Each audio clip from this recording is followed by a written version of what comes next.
everyone, my name is Harry, and today me and my team will be doing a science fair project on the type of energy that destroyed the Japanese city of Hiroshima and Nagasaki. Let's come in, comrades. Hello, my name is Harry. My name is Larry. My name is Sam. And we're all from 6.2. And we are doing a project on the science fair. Yay.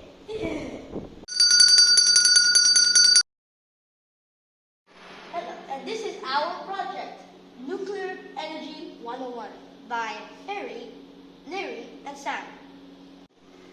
The main question is, should nuclear energy be seen as reliable energy source or a dangerous biohazard?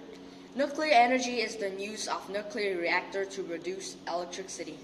Nuclear power can be made by nuclear fission, nuclear decay, and nuclear fusion reaction. Now, many power plants rely on uranium and plutonium.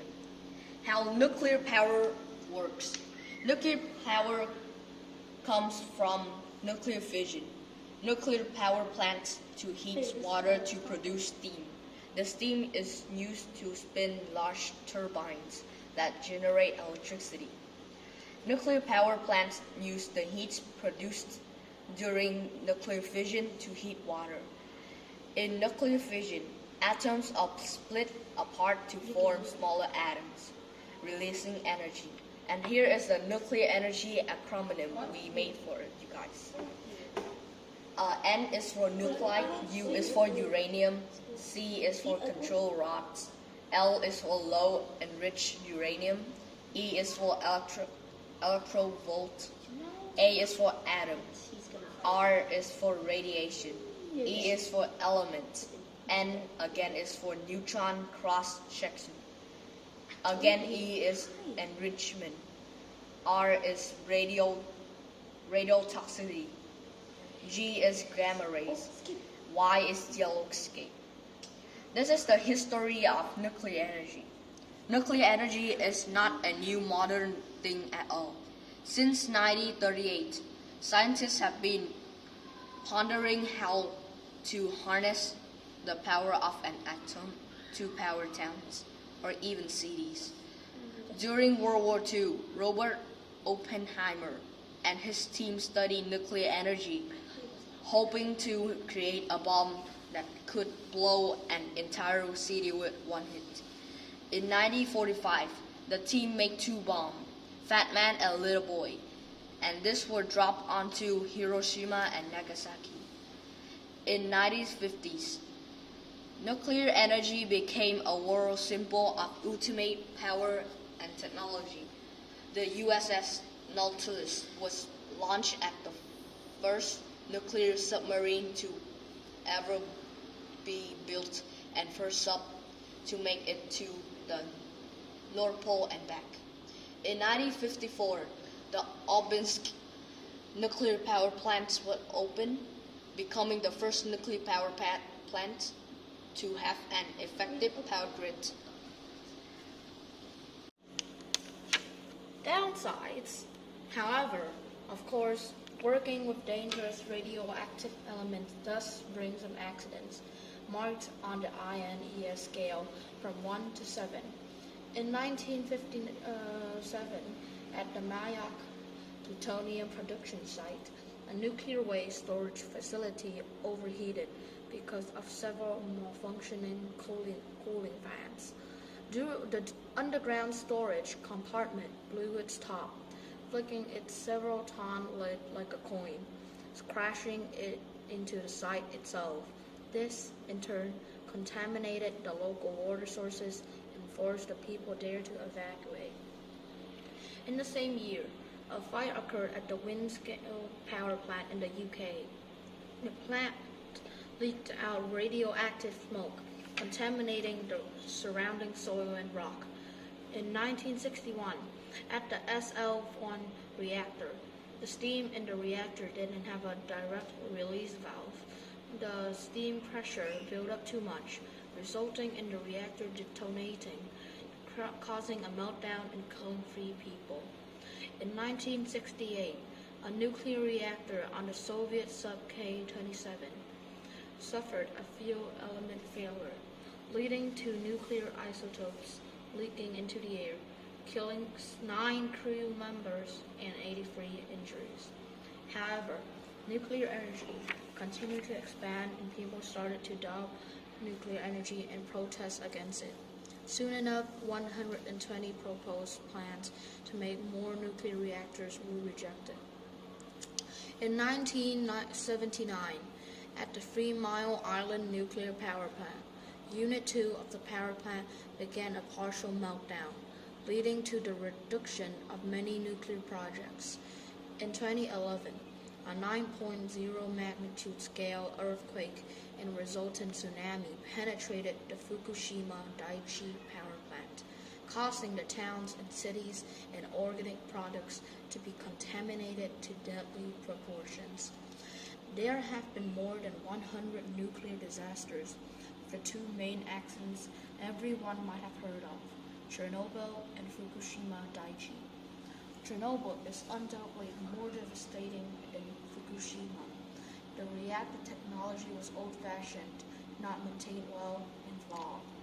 The government response was low and was more focused on image than the actual response. Fukushima was more advanced, and also the government response was fast, decisive, and effective. We are going to be focusing on Chernobyl in the Science Fair project, as there are more details. Summary of what happened at Chernobyl.